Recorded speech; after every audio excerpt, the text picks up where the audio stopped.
Continue और lesson number 4 geography agriculture. Students, इससे पहले भी हमने क्लास में इस चैप्टर के बारे में कुछ एक टॉपिक्स डिस्कस किए थे, लेकिन कुछ एक स्टूडेंट्स रह गए थे, तो दोबारा से हम इस टॉपिक को एक बार और रिवाइज कर रहे हैं और साथ में आज हम ये चैप्टर भी पूरा कंप्लीट कर देंगे। और इसके साथ साथ स्टूडेंट्स, अगर आपको कोई भी प्रॉब्लम होती है तो आप नीचे वीडियो के नीचे कमेंट बॉक्स में क्वेश्चनिंग कर सकते हैं, आपको रिप्लाई मिल जाएगा। चलिए अब हम इसे शुरू करते हैं। सबसे पहला पॉइंट है हमारे पास, जो हम फूड क्रॉप्स को ले रहे थे, जिसमें हमने वीट, राइस, इन सबको रीड किया था। नेक्स्ट है हमारे पास sugar cane. Sugar cane it means गन्ना। ये हमारे पास ट्रॉपिकल एंड सब ट्रॉपिकल ये क्रॉप है। ट्रॉपिकल का मीनिंग होता है ये उष्ण कटिबंधीय, ठीक है। तो इस तरह की ये दोनों ही क्लाइमेट में ग्रो होती है शुगर केन, और इसके लिए टेम्परेचर हमें 21 degree Celsius to 27 degree Celsius तक चाहिए। और एनुअल रेनफॉल यानी कि जो वार्षिक वर्षा होती है वो 75 सेंटीमीटर से 100 सेंटीमीटर तक होनी चाहिए। इंडिया सेकंड प्लेस है ब्राजील के बाद, और ये उत्तर प्रदेश, महाराष्ट्र, कर्नाटका, तमिलनाडु, बिहार और पंजाब के और हरियाणा के क्षेत्रों में ग्रो किया जाता है। हम हरियाणा में रहते हैं तो आप ये जानते ही होंगे कि हमारे हरियाणा में गन्ने की खेती की जाती है।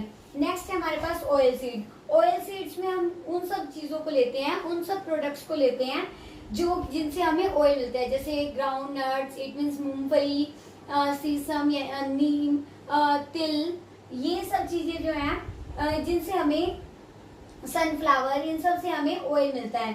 तो इंडिया जो है पूरे वर्ल्ड के अंदर सबसे ज्यादा प्रोडक्शन ऑयल सीड्स का करता है। पूरे वर्ल्ड के अंदर सबसे ज्यादा प्रोडक्शन जो है वो ऑयल सीड्स का करता है, यानी कि टोटल जितना ऑयल सीड का प्रोडक्शन होता है उसका 12% जो है वो ऑयल सीड्स का ही प्रोडक्शन होता है। जैसे ग्राउंडनट्स इट मीन्स मूंगफली, कोकोनट यानी कि नारियल, इससे भी जो मिलता है। और इसके अलावा हमारे पास तिल, मस्टर्ड, सनफ्लावर है।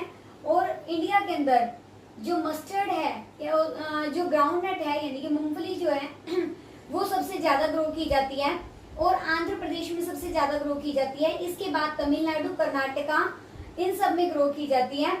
इसके बाद है हमारे पास मस्टर्ड यानी कि सरसों, ये एक रबी की फसल है। और ये हमारे पास खरीफ की, जो हमारे पास ग्राउंडनट है ये खरीफ की फसल है, और मस्टर्ड रबी की फसल है। और सीसम भी खरीफ की फसल है। नॉर्थ में ये दोनों साइड में ग्रो होती है, तो ये नॉर्थ में खरीफ की फसल है और साउथ इंडिया में रबी की फसल है। नेक्स्ट है हमारे पास ट्री प्लांटेशन। आपको ये जानकर बहुत हैरानी होगी बच्चों कि हमारे इंडिया के अंदर जो चाय और कॉफी, इन दोनों का प्रोडक्शन ब्रिटिश सरकार के द्वारा ही किया गया था, वो ही इसे लेकर आए थे। सबसे पहले जो हमारे यहाँ पर चाय कि उसके बीज को जो बोया गया था, वो सबसे पहले उन्हें लाने वाले ब्रिटिश सरकार ही थी, और ब्रिटेन से इसे लाया गया था। और ट्री प्लांटेशन ये एक बेवरेज क्रॉप है। ये वहां होती है जहाँ की जो मिट्टी है वो बहुत उपजाऊ होती है और जो डीप होती है, इसलिए जो जिस मिट्टी के अंदर ह्यूमस सबसे ज्यादा मात्रा में होते हैं, ह्यूमस यानी कि मिट्टी की के लिए बहुत जरूरी होते हैं, जिससे उसकी उपजाऊ शक्ति बनी रहती है। तो टी प्लांटेशन इन सब के लिए बहुत जरूरी है। इसके ट्री प्लांटेशन में इस मिट्टी की बहुत जरूरत होती है। और जो ये ज्यादातर हिली एरियाज में ग्रो की जाती है, जैसे आसाम में। इन सब की आपने सुना ही है, हमारे इंडिया के अंदर आसाम की चाय की खेती बहुत ज्यादा फेमस है। जो चाय की पत्तियां होती हैं वो बहुत ही कोमल, बहुत ही सॉफ्ट होती हैं। और ये देखिए, इसके लिए warm and Frost free climate की जरूरत होती है, यानी कि पूरा साल जो गर्म और मॉइस्ट एटमॉस्फेयर क्लाइमेट चाहिए, और फ्रॉस्ट फ्री यानी कि धुंध रहित एटमॉस्फेयर चाहिए। और ये ज्यादातर आसाम में, हिल्स ऑफ दार्जिलिंग और तमिलनाडु में ग्रो की जाती है। उसके बाद है हमारे पास नेक्स्ट टॉपिक है कॉफी। कॉफी भी हमारे इंडिया में, जो वर्ल्ड का 4% प्रोडक्शन इंडिया के अंदर ही होता है कॉफी का। आपको ये बता देती हूँ कि कॉफी की वैसे तो बहुत सारी वैरायटी है, लेकिन अरेबिका एक वैरायटी है जिसे लाया गया था यमन से, और वहां से लाने के बाद सबसे पहले इसे बाबू बुदान सील्स में ग्रो किया गया था। और उसके बाद धीरे धीरे इसे नीलगिरी, कर्नाटका और केरला और तमिलनाडु में भी ग्रो किया गया। उसके बाद है हॉर्टिकल्चर। हॉर्टिकल्चर इट मीन्स जितने भी हम वेजिटेबल और फ्रूट का प्रोडक्शन करते हैं उसे हॉर्टिकल्चर में लिया जाता है। और वर्ल्ड का सबसे बड़ा प्रोडक्शन हमारे यहाँ फ्रूट्स और वेजिटेबल का इंडिया के अंदर ही होता है। 13% जो हमारे पास वेजिटेबल है वो इंडिया के अंदर ही ग्रो होती है। वर्ल्ड की 13% वेजिटेबल इंडिया में ग्रो होती हैं। इसके अलावा हमारे यहाँ पे आप देखते हैं मैंगोज जो है महाराष्ट्र के बहुत फेमस है। आंध्र प्रदेश, यूपी और वेस्ट बंगाल में मैंगोज का बहुत ज्यादा प्रोडक्शन किया जाता है। ऑरेंजेस जो है वो नागपुर के बहुत फेमस है। बनानास केरला और मिजोरम के फेमस है। लीची और गवावा उत्तर प्रदेश और बिहार के, ये सब जो है फेमस है। इसके बाद हमारे पास नेक्स्ट टॉपिक है रबड़। रबड़ इट मीन्स ये हमारे यहाँ पर पूरे वर्ल्ड का 5th नंबर पे इंडिया के अंदर ही प्रोडक्शन किया जाता है। ये एक नेचुरल जो है रबड़ जो जिसको प्रोडक्शन किया जाता है। इसके लिए एटमॉस्फेयर कैसा चाहिए होता है, इसके लिए मॉइस्ट एंड ह्यूमिड क्लाइमेट की जरूरत होती है। और इसके अलावा जो रेनफॉल है, रेनफॉल यहाँ पर रबड़ के प्रोडक्शन के लिए 200 सेंटीमीटर से ज्यादा चाहिए। यानी कि जितनी भी हम जो हम रेनफॉल बता रहे हैं रबड़ के लिए सबसे ज्यादा जरूरत होती है, 200 से ज्यादा की जरूरत होती है। और टेम्परेचर इसके लिए 25 डिग्री सेल्सियस से ज्यादा की जरूरत होती है। और ये ज्यादातर केरला, अंडमान निकोबार और गारो हिल्स में ग्रो की जाती है। स्टूडेंट्स, अब तक हमने फूड क्रॉप्स के बारे में रीड किया। अब हम नॉन फूड क्रॉप्स के बारे में रीड करेंगे। उसके अंदर सबसे पहले हम फाइबर्स को लेते हैं। फाइबर्स में हम कॉटन, जूट और सेरीकल्चर को लेते हैं। सबसे पहले कॉटन के बारे में हम डिस्कस करते हैं। कॉटन जो है इंडिया के अंदर 3rd लार्जेस्ट जो प्रोडक्शन इंडिया पूरे वर्ल्ड का सबसे ज्यादा कर रहा है, 3rd पोजीशन पे। और इसके लिए जो है ड्राई ब्लैक सॉइल की जरूरत होती है जो कि डेक्कन के अंदर हमें मिलती है। कैसी मिट्टी चाहिए होती है, हमेशा हमें ये बात याद रखनी होगी, ये बहुत इंपॉर्टेंट है। जो फाइबर्स का जो एक टॉपिक है ये कॉटन और जूट का, ये दोनों टॉपिक इंपॉर्टेंट है। इन दोनों के बारे में या फिर इनमें से किसी एक टॉपिक के बारे में जरूर क्वेश्चन पुट किए जाते हैं। तो जो कॉटन है उसके लिए काली मिट्टी की जरूरत होती है जैसे कि डेक्कन में है। और इसके लिए हाई टेम्परेचर की जरूरत होती है।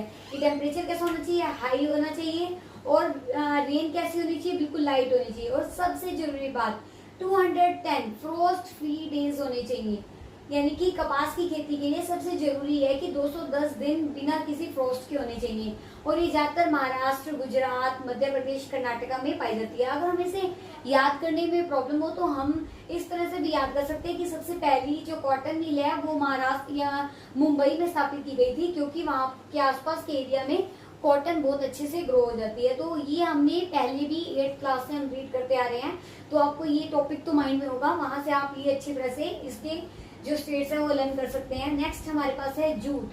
जूट को हम गोल्डन फाइबर भी कहा जाता है। गोल्डन इसके लिए एक हमारे पास एक रिलेटेड एक स्टोरी है कि क्या हुआ कि जब इंडिया और बांग्लादेश की पहले एक साथ ही थे, आपको पता है हमारे इंडिया का ही एक हिस्सा थे, लेकिन जब वो अलग हो गया तो बांग्लादेश के अंदर वो एरिया चला गया जहां पर जूट का प्रोडक्शन होता था, जिस एरिया में जूट का प्रोडक्शन होता था। और इंडिया के अंदर वो एरिया आ गया जहां पर की इंडस्ट्री थी। अब इंडस्ट्री के लिए तो जूट की जरूरत होती थी और जूट कहाँ था, बांग्लादेश में चला गया। तो हमारे लिए एक बहुत बड़ी प्रॉब्लम क्रिएट हो गई थी इस बात को लेकर। लेकिन धीरे धीरे बहुत सारे नई नई चीजों का यूज करने के बाद इंडिया के अंदर भी जूट का प्रोडक्शन होने लगा। और इसके लिए कैसी क्या क्या चाहिए होता है, इसके लिए वेल ड्रेन्ड सोइल की जरूरत होती है, हाई टेम्परेचर चाहिए। और ये ज्यादातर वेस्ट बंगाल, बिहार, असम और उड़ीसा जैसे एरिया में ग्रो किया जाता है। लेकिन अब इसके सब्स्टिट्यूट भी आ चुके हैं जैसे कि नायलॉन। तो इस जो व्यापार को अब थोड़ी प्रॉब्लम होती है कि इसकी ग्रो इतनी ज्यादा नहीं हो पाती। उसके बाद है सेरीकल्चर। सेरीकल्चर इट मीन जो रेशम हम प्राप्त करते हैं उसे सेरीकल्चर बोलते हैं। सेरीकल्चर काम में कहाँ से मिलता है, सिल्क वॉर्म से, यानी कि रेशम के कीड़ों से हम इसे प्राप्त करते हैं। यानी कि रेशम के कीड़ों को इकट्ठा करके उसके कोकून से जो सिल्क बनाई जाती है, तो इससे जो सिल्क का उत्पादन किया जाता है। नेक्स्ट है अब हमारे पास टॉपिक रिफॉर्म्स, कि अब हमें रिफॉर्म्स में क्या क्या प्राप्त हुआ। इसके अंदर हम सबसे पहले कोलेक्टिलाइजेशन को रीड करेंगे। कोलेक्टिलाइजेशन से पहले वाली वीडियो में भी मैंने आपको क्लियर किया था। जैसे कि मान लो कि एक कोई भी व्यक्ति है, उसके 4 बेटे हैं और उसके पास कुछ एक जमीन का हिस्सा है, जैसे जैसे उसकी फैमिली बढ़ती जाएगी तो क्या होगा, वो किसान अपने चारों बेटों में जमीन को बराबर बराबर बांट देगा। तो इससे जमीन का बंटवारा हो जाएगा और उतनी ही जमीन मिल पाएगी जिससे कि वो इतना ही प्रोडक्शन कर पाएगा जिससे कि उसके घर का गुजारा हो सके। तो हमने इस कलेक्टिवलाइजेशन को गवर्नमेंट चाहती थी कि अब इसे कुछ कम किया जाए और कुछ नया किया जाए, तो इसे कलेक्टिवलाइजेशन कहा गया। यानी कि जितने बड़े बड़े जमींदार थे उनकी जमीन में से कुछ एक हिस्सा लिया जाए, इसे कलेक्टिवलाइजेशन कहा गया। नेक्स्ट है हमारे पास green and white revolution. Green revolution यानी कि हरित क्रांति, ये 1960s के जो उसमें स्टार्ट हुई थी, यानी कि 1960 के दशक में शुरू की गई थी। सबसे पहले पंजाब और हरियाणा में आई थी, क्योंकि पंजाब और हरियाणा के अंदर ही सबसे ज्यादा HYV बीजों का उपयोग करके जो प्रोडक्शन है गेहूं और चावल का सबसे ज्यादा किया गया था, जिससे यहाँ पर कम जमीन के अंदर ज्यादा उत्पादन हो पाया था। तो सबसे ज्यादा ग्रीन रेवोल्यूशन पे जोर दिया गया गवर्नमेंट ने रिफॉर्म्स के अंदर। और व्हाइट रेवोल्यूशन यानी कि श्वेत क्रांति, जो कि दूध के उत्पादन से रिलेटेड है, तो दूध का उत्पादन भी सबसे ज्यादा किया गया। ताकि ये रिफॉर्म्स किस लिए किए गए, ताकि जो गांव के लोग हैं और जितने भी गांव हैं हम उनको उनकी जो प्रगति कर सके, उनका विकास कर सके, इसलिए व्हाइट और ग्रीन रेवोल्यूशन पर जोर डाला गया। उसके बाद है क्रॉप इंश्योरेंस। गवर्नमेंट ने क्या किया, गवर्नमेंट ये चाहती थी कि अब जितने भी जो किसान हैं, अगर उन्हें किसी तरह की उनकी फसल किसी नेचुरल डिजास्टर की वजह से खत्म हो जाती है, कभी बाढ़ आ जाती है या फिर कभी सूखा पड़ जाता है, तो उनकी फसल के लिए इंश्योरेंस की पॉलिसी की गई, ताकि अगर उनकी फसल खराब हो जाती है तो इंश्योरेंस के थ्रू उन्हें जो वापस उनके जो मनी है उन्हें वापस मिल सके। और इसके अलावा नेक्स्ट हमारे पास इसके अंदर ग्राम बैंक। ग्राम बैंक का भी इसके अंदर जो सरकार थी, उन्होंने हर गांव के अंदर बैंक्स की स्थापना की गई, बैंक बनाए, ताकि लोगों को अपनी फसल के उत्पादन करने के लिए अगर उन्हें पैसों की जरूरत होती है तो इस बैंक से उन्हें इजीली लोन अवेलेबल हो सके और वो अपने प्रोडक्शन को और अपने जो हर तरह की जो उन्नत बीज है उनका उपयोग करके अपने उत्पादन को बढ़ा सकें। इसके बाद है हमारे पास विनोबा भावे का bloodless land revolution. Bloodless land revolution क्या था, ये बहुत ही इंपॉर्टेंट क्वेश्चन है। महात्मा गांधी का ये सपना था कि हमारे गांव का विकास हो सके, ठीक है, उसमें प्रोग्रेस हो सके, वो डेवलप हो सके। तो उनका विकास करने के लिए वो ये चाहते थे, क्योंकि सभी जो इंडियंस लोग थे वो गांव से, बहुत सारे लोग जो हैं गांव से जुड़े हैं, तो इसलिए वो गांव का विकास करना चाहते हैं, क्योंकि अगर गांव का विकास होगा तभी तो इंडिया का भी विकास हो पाएगा, कल्चर का विकास हो पाएगा और हमें ज्यादा जो हम अपने जितने भी प्रोडक्ट्स होंगे उनको विदेशों में उसे बेच सकेंगे। तो विनोबा भावे का भी एक सपना था। विनोबा भावे उनका क्या सपना था कि वो ये चाहते थे कि जितने भी बड़े बड़े जमींदार हैं उनके पास जितनी जमीनें हैं उसका कुछ एक हिस्सा उनसे ले लिया जाए, और जो किसान जिनके पास अपनी जमीन नहीं है उससे उन्हें ये हिस्सा उनसे लेकर, यानी कि बड़े बड़े जमींदारों से लेकर उन्हें दिया जाए, और इसे ही ब्लडलेस लैंड रेवोल्यूशन कहा गया। आपको ये दोबारा से क्लियर कर देती हूँ कि ब्लडलेस लैंड रेवोल्यूशन क्या है। कि विनोबा भावे का सपना था कि हर किसान के पास अपनी जमीन हो, इसके लिए जितने भी बड़े बड़े जमींदार थे उनकी जमीन से कुछ एक हिस्सा उनसे लेकर जो लैंडलेस जिनके पास जमीन नहीं थी उन किसानों को दे दिया जाए, इसे ही ब्लडलेस रेवोल्यूशन कहा गया। नेक्स्ट अब हमारे पास टॉपिक है एग्रीकल्चर रोल इन इकोनॉमी। अब एग्रीकल्चर का क्या रोल है इकोनॉमी में, बहुत बड़ा रोल होता है इकोनॉमिक में, क्योंकि अगर हमारी एग्रीकल्चर जितनी ज्यादा विकास होगा, जितना ज्यादा हमारा कृषि का विकास होगा, हमारा देश का भी उतना ही विकास होगा, क्योंकि जितनी ज्यादा फसलें हम ग्रो करेंगे और उसे हम जितना ज्यादा उत्पादन होगा वो सेल करने के लिए उतना ही ज्यादा मार्केट में होगा और हम विदेशों में सेल करेंगे, जिससे हमारे देश का विकास होगा।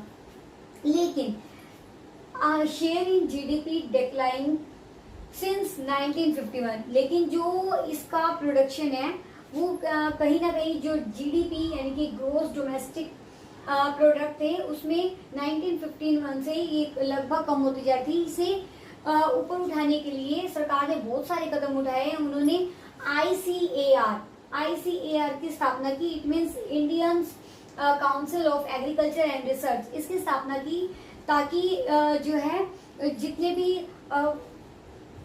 जितने भी उन्नत बीज हैं उन सबको उनके ऊपर रिसर्च की जाए, उनको और उनके अंदर उस क्वालिटी में बीजों के और इनमें बढ़ावा दिया जाए ताकि और ज़्यादा अच्छी क्वालिटी के बीजों का उपयोग किया जा सके।